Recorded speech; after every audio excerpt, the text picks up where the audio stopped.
My name is Lily, and I thought I was just doing a simple favor for my husband. It was a Thursday afternoon, and my husband, Michael, had asked me to pick up a few groceries for his parents. They had been going through a rough time lately. His mom had been sick, and his dad was getting older, struggling with mobility. I didn't think much of it. It wasn't unusual for me to lend a hand when needed. I made my list, grabbed the essentials, bread, eggs, fruit, and headed over to their house. Michael wasn't there. He had a late meeting at work, so I figured I'd help out and surprise them with a little something extra. I also grabbed a bouquet of flowers, hoping to cheer them up. When I arrived, the house was quiet. Too quiet. I knocked on the door, but there was no answer. Strange, I thought. They were usually home by now. I let myself in with the spare key they'd given me, figuring they must have been in the back, maybe resting. The house was eerily still. As I walked into the living room, I froze in my tracks. There, sitting in the center of the room, was a man I didn't recognize. I could feel my heart start to race as I stood there, frozen. What was going on? This wasn't a delivery person or a friend. This was someone I'd never seen before, sitting on their couch, flipping through the TV channels as if it were the most normal thing in the world. And then I heard footsteps. It was Michael's mom, Margaret. But something was off. She didn't seem surprised or even remotely bothered by the stranger in the room.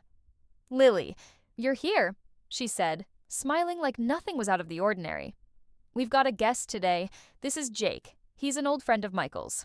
I was still processing the scene, trying to make sense of it all, when she added something that made my stomach drop. "I know this is a bit unexpected, but Jake's going to be staying with us for a while. He needs a place to stay for a bit." I couldn't move. I stood there, holding the grocery bags and flowers, unable to say anything, as my mind raced with questions. Who was this person? Why hadn't Michael mentioned him?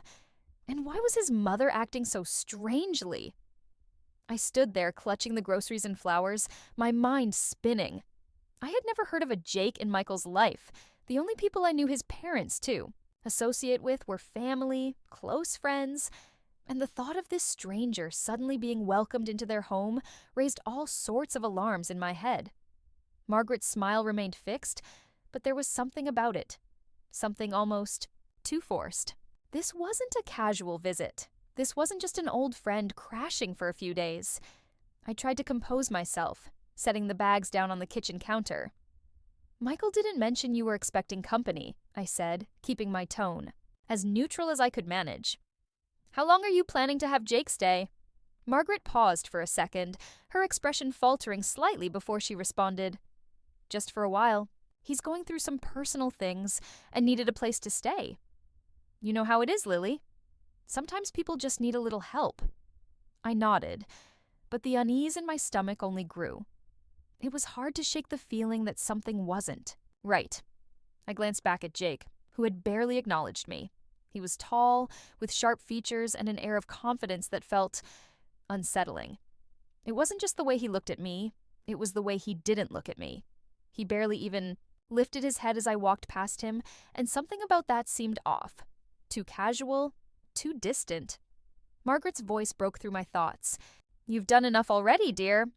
We really appreciate you bringing the groceries. You can leave them on the counter. I'll get to it in a bit." I gave a tight smile, trying to remain polite, but something inside me shifted. Why wasn't Michael here? Why hadn't he told me about this Jake? Why was everything happening so suddenly, with no explanation? As I turned to leave, I couldn't shake the feeling that I was being dismissed, like I wasn't part of the family's real business anymore. Was there something they weren't telling me? I pulled out my phone as I stepped into the hallway. "Where was Michael?" I texted him. "I'm at your parents' house. Who's Jake? Why didn't you mention him?" But the answer I received didn't calm me. It made my blood run cold. "What are you talking about? Jake's been gone for years. He's not here." I stared at the message on my phone, my fingers frozen. "Jake's been gone for years. He's not here." I reread it 3 times, hoping I misunderstood.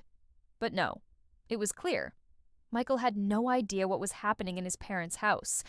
I turned around slowly, heart thudding in my chest. Jake was still there, still lounging on the couch like he belonged, like he'd lived there his whole life. I took one step backward into the hallway, my breath quickening. What was going on? I didn't respond to Michael right away. I tucked the phone into my pocket and walked carefully back into the kitchen. Margaret was pouring tea, humming softly. The way she moved, so calm, so composed, it didn't match the storm that was forming inside me. I had 1,000 questions, but I needed to ask the right one. I chose my words carefully. Michael just texted me. He said he hasn't heard from Jake in years, that he wasn't even supposed to be here. Are you sure this is the same Jake? Margaret's hand trembled slightly as she set the teacup down. There was a pause, a long, unsettling pause, before she looked up at me with a strange softness in her eyes. Her voice dropped. Your husband doesn't know everything, Lily. There are things he's been protected from. My stomach twisted. Protected from what? She didn't answer. That's when Jake stood up. He turned toward me, his expression unreadable, but now he looked at me directly. Really looked. His voice was calm, steady, and unsettlingly casual. Michael was too young to remember everything, but I remember, and I think it's time you knew the truth. Margaret didn't stop him. She just stood there, silent, almost like she'd been waiting for this. Jake stepped closer, not threatening, but too close. I instinctively moved back. I'm not here to hurt anyone, he said. I'm here to finish something that never should have been left undone. Your husband doesn't know what really happened to my family. To me. My heart was pounding. What happened to you? He let out a quiet, humorless laugh. You mean what they did to me? Margaret's voice broke through suddenly. Jake, please. He turned to her. No, Margaret. You've kept it buried long enough. I couldn't. Breathe. My eyes darted between them, trying to make sense of what I was hearing. Jake looked at me again. Michael and I were more connected than you think. But I wasn't just a friend. I was family. I am family. Or at least, I was. Until I was erased. Erased. The word hung in the air like smoke. Margaret lowered her head, tears brimming in her eyes. We thought it was for the best.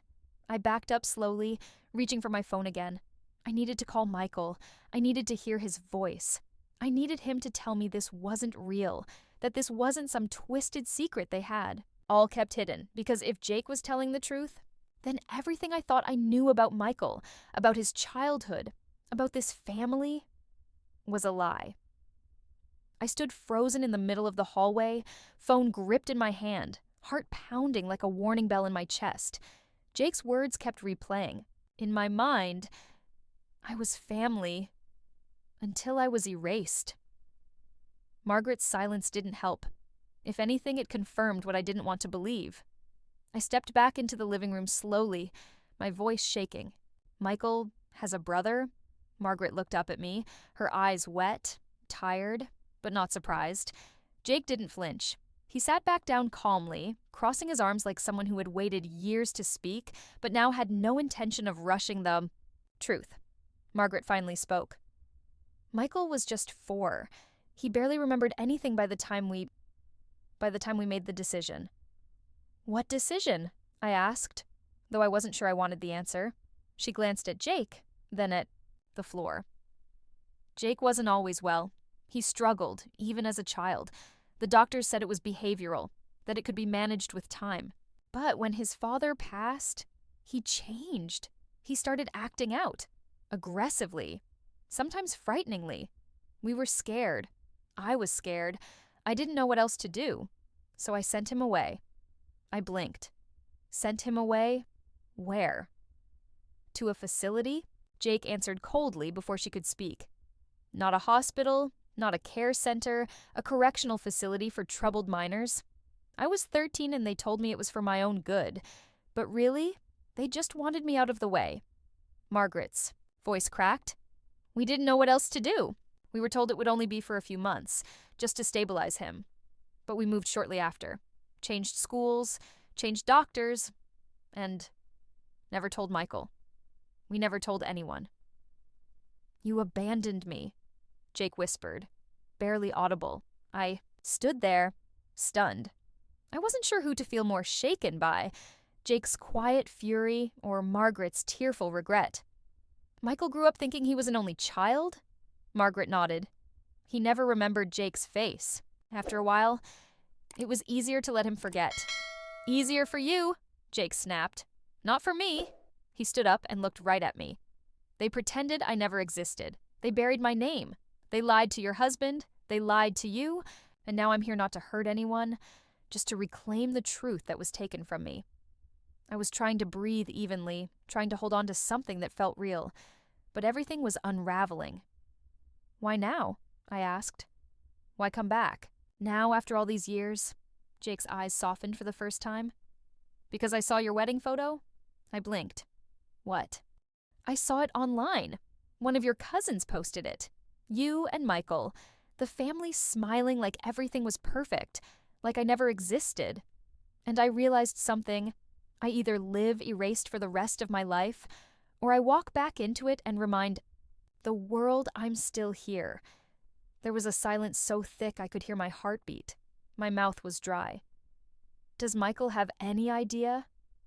No, Margaret said. We were never going to tell him. We thought it was best to leave the past buried. Jake stepped forward, but not threateningly. Calm, almost sad. But the past never stays buried. Not really. And if I have to be the ghost that wakes this family up, then so be it. I didn't know what to say. I was caught in a storm of secrets. That weren't mine, lies that had shaped my husband's entire identity. And now, truth that could tear it all apart. And yet, part of me knew this truth had to come out, because sooner or later, Michael would find out. And when he did, he'd either forgive them or never speak to them again. And I would be the one standing in the middle. I left the house without saying much. I don't even remember how I got to my car. My legs moved before my mind could catch up. I sat in the driver's seat, hands trembling on the steering wheel, replaying everything I had just heard. Michael's family had erased a person. Not a rumor, not a mistake. A person. His own brother. And now that person was sitting in their living room, reclaiming space in a life that had been rewritten without him. The first thing I did was call Michael. I needed to hear his voice, to read every pause, every word. He answered, on the second ring. Hey babe, everything okay? How could I even begin? I need to ask you something, and I need you to be completely honest with me. His tone shifted immediately. Of course. What's going on? Do you remember anyone named Jake? From your childhood? A friend? A cousin? Anyone at all? Was quiet. Too quiet. Michael, a long breath. That name, it's weird. I don't know why, but it feels familiar. Why are you asking me this? I swallowed. Because he's sitting in your parents' living room right now. They said he's your brother. Dead silence. Then, that's not possible. Yes, I said, voice shaking. It is. Your mom admitted it. They said you were too young to remember, and they made a decision to send him away. His voice broke. What the hell are you talking about, Lily? I told him everything. Not with drama or emotion, just the facts. I told him about Jake, the way Margaret looked when the truth started cracking out of her, the way Jake didn't demand pity, just acknowledgement, just space to exist again. Michael didn't speak. I waited, counted the seconds in silence. When he finally did, his voice sounded far away. I always had this memory. I thought it was a dream, a boy I used to share a room with. Then one day, he was gone. Mom told me I'd been having nightmares, that no one else had ever lived in that room, that I'd made him up. My breath caught. They convinced me I'd imagined him. He was silent again. I could hear something in his voice that I'd never heard before. Not sadness, not anger, but a kind of grief that had nowhere to go. A grief that had been silenced since he was 4. I need to see him, he said finally. Tonight. You sure? I don't care what they told me. I need to look him in the eye. I need to know the truth. From him.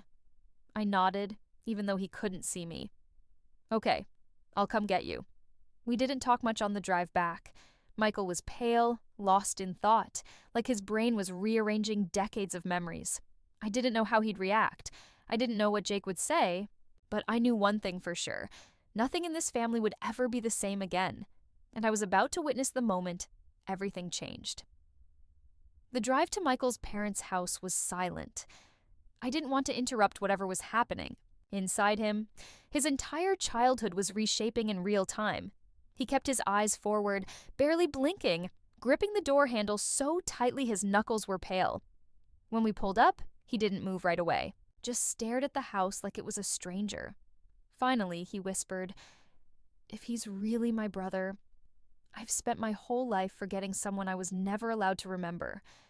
We stepped inside quietly. The air was heavier now, as if the walls themselves knew what was about to happen.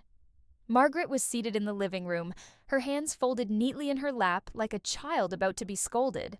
Jake was standing near the window, arms crossed, eyes distant. When Michael entered, Jake turned, their eyes locked. The moment stretched so long it didn't feel real. Michael spoke first. His voice was low but clear. "Jake?" Jake nodded once. "Hey, Mike." Michael flinched at the nickname. "No one's called me that since I was a kid." Jake gave a faint, bittersweet smile. "I know." Silence again. Then Michael turned to his mother. "How could you hide this from me?" Margaret looked like she'd aged 10 years since that afternoon. "You were so small. You had nightmares for weeks after Jake left. You stopped eating. You were having panic attacks at 4 years old. We thought we were protecting you." Jake scoffed softly. "You were protecting yourselves?" Michael turned back to him. "Why didn't you come back sooner?" Jake's face hardened. "I tried. I wrote letters, called. No one answered. No one wanted me back. You don't get how deep this goes. They didn't just erase me from your life. They made sure I believed I didn't deserve to be in it." The pain in his voice was sharp, real, raw. Michael stepped back, his hand on his chest like he was trying to hold something in. "All these years, I thought I was an only child. I built my life on that. Every childhood memory feels different now. I don't even know what's real." Margaret spoke again. "He was violent. We didn't know how to help him. We were young, scared, and we made the wrong choice.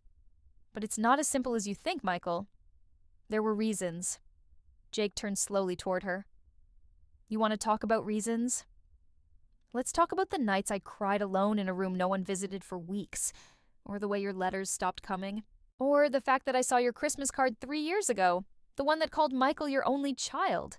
Her lips trembled, but she didn't speak. Michael's eyes filled with something I couldn't read. Maybe grief, maybe betrayal, maybe both. He looked at Jake again. "I don't know what to say. I don't know how to process any of this." Jake nodded. "You don't have to say anything tonight. I didn't come here to ruin your life, Mike. I came here to remind them they couldn't just erase me." Michael's voice cracked. "You didn't ruin anything. They did." And just like that, the silence that followed was louder than any shouting ever could be. I stood there, feeling like I'd stepped into a story that was only now being allowed to unfold. Everything I thought I knew about this family, about my husband, about our shared history, it was all shifting. And I knew this wasn't the end. This was only the beginning of something much more complicated. The following days passed in fragments, pieces, of conversations, long silences, and emotions too tangled to name. Michael didn't return to work. He didn't sleep much either. He just sat in the living room most nights, staring out the window like he was searching for something he never realized was missing. Jake stayed nearby, but not in the house. He was staying at a motel across town. Michael insisted on that, not out of rejection, but because he needed time. Time to sort through the wreckage of a life he'd never been allowed to remember. I watched him struggle, wanting to be angry, but not knowing who to direct it at. Wanting to feel love, but too overwhelmed by guilt to let it through. "What kind of brother forgets another?" He'd whispered to me one night. "What kind of person just erases someone and never even notices?" I told him what he needed to hear. You were a child. You didn't erase anyone. They did. A week later, Michael asked to meet Jake again. This time, just the two of them. No parents, no interruptions. He didn't tell me what they talked about that night, but when he came home, his eyes were red and his shoulders lighter. He still remembers the toy truck I broke, he said, half laughing, half sobbing. He kept it. All these years. It wasn't a full reconciliation. Not yet. Some wounds don't close cleanly. But it was a beginning.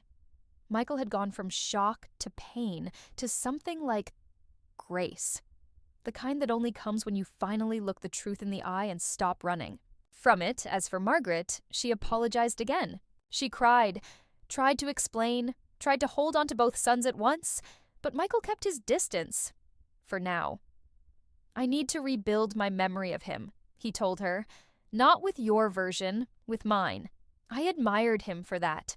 And I admired Jake too, for not demanding forgiveness, but simply asking to be seen. Eventually, Michael invited Jake over for dinner. Nothing big, just us. The table felt awkward at first, like none of us were sure what version of the past we were supposed to act out. But then Jake made a joke about how Michael used to snore even as a toddler, and Michael threw a napkin at him, and suddenly, for a moment, we weren't in the shadow of a broken family. We were in the presence of two brothers, relearning what it meant to belong.